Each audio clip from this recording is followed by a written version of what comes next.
Hello friends, इस video में हम देखेंगे कि a माइनस बी का होल स्क्वायर का फार्मूला क्या होता है। वो होता है A square plus B square minus के 2ab। अब हम देखेंगे ये ऐसा क्यों होता है। हमने मान लिया कि हमारे पास कोई स्क्वायर है जिसकी एक साइड ये कंप्लीट a है, ये भी a है, ये भी a है और ये भी a है। अब और हम इसमें से ऐसा करते हैं कि इसकी एक साइड में से इतना छोटा सा हिस्सा काट लेते हैं। जैसे हमने मान लिया कि ये b है, तो फिर ये वाली साइड ये बच गई है, ये हो जाएगी हमारे पास a माइनस बी। ऐसे ही हम इस साइड में से भी ये वाला रीजन काट लेते हैं, ये b है तो ये इतना बच गया a माइनस बी। ऐसे ही इस वाली साइड में से हमने ये वाला रीजन काट लिया b और ये वाला बच गया हमारे पास a माइनस बी। ऐसे ही इस वाली साइड में से हमने b काट लिया ये और ये बच गया हमारे पास a माइनस बी।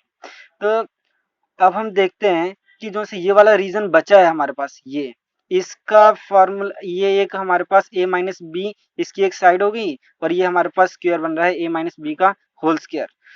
तो इसका फार्मूला क्या होगा, देखिए आपको, अगर हमारे पास ये कंप्लीट स्क्वायर है, ए का स्क्वायर, ए स्क्वायर है कंप्लीट। अगर ए स्क्वायर में से अगर हम ये वाली साइड ये निकाल देते हैं, देखो इसकी एक कंप्लीट साइड है ए और इतना रीजन ये है बी। अगर ये हमने निकाल दिया, निकाल देते हैं, निकालने के बाद आप देख रहे हैं कि हमने कंप्लीट ए स्क्वायर में से और ए बी वाला रीजन ये है बी और ये है ए, ये है बी, निकाल दिया। अब हमें क्या करना है, जो सा हमें तो सिर्फ a माइनस बी चाहिए है ना, इसका स्क्वायर पता करना है। तो अब हम जो ये वाला रीजन बचा है इसे भी हम रिमूव कर देते हैं। इसकी एक साइड है b, दूसरी साइड है a माइनस बी। तो इसका ये भी रेक्टेंगल है, इसका फॉर्मूला क्या बनेगा, ये b इंटू ये a माइनस बी। इसे हम रिमूव कर रहे हैं इसलिए हमने माइनस का साइन लगा दिया। तो अब हमारे पास जो सा ये बचा है ये a माइनस बी का होल स्क्वायर आ गया।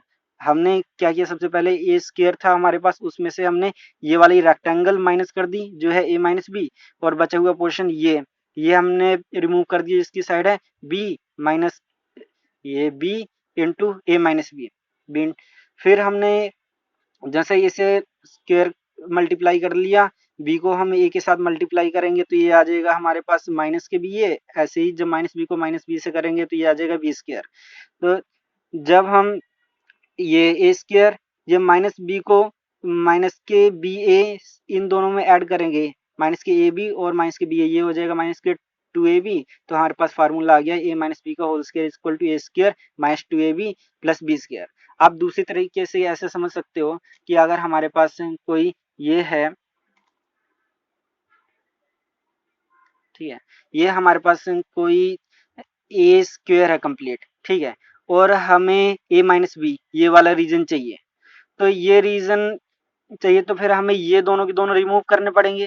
तो हमने क्या किया, सबसे पहले ये वाली हमारे पास रेक्टेंगल है जिसकी ये कंप्लीट साइड है बी और ये कंप्लीट साइड है ए, दूसरी साइड है बी, ये हमने रिमूव कर दिया, ठीक है।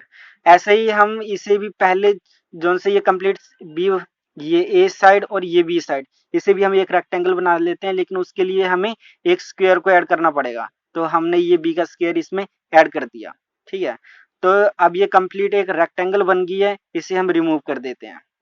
ये हमने रिमूव कर दी तो हमारे पास ये एरिया बच गया। हमने क्या किया, सबसे पहले ये a माइनस बी का होल स्क्वायर निकालने के लिए हमारे पास कंप्लीट ये वाली स्क्वायर थी, इस कंप्लीट ए स्क्वायर में से हमने ये वाला रेक्टेंगल ये निकाल लिया, माइनस के ए बी कर दिया।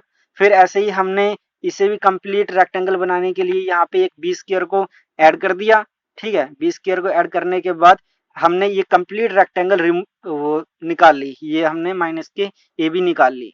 तो ये हो जाएगा हमारे पास a माइनस बी का whole square a square minus के 2ab ये plus B square. Thank you.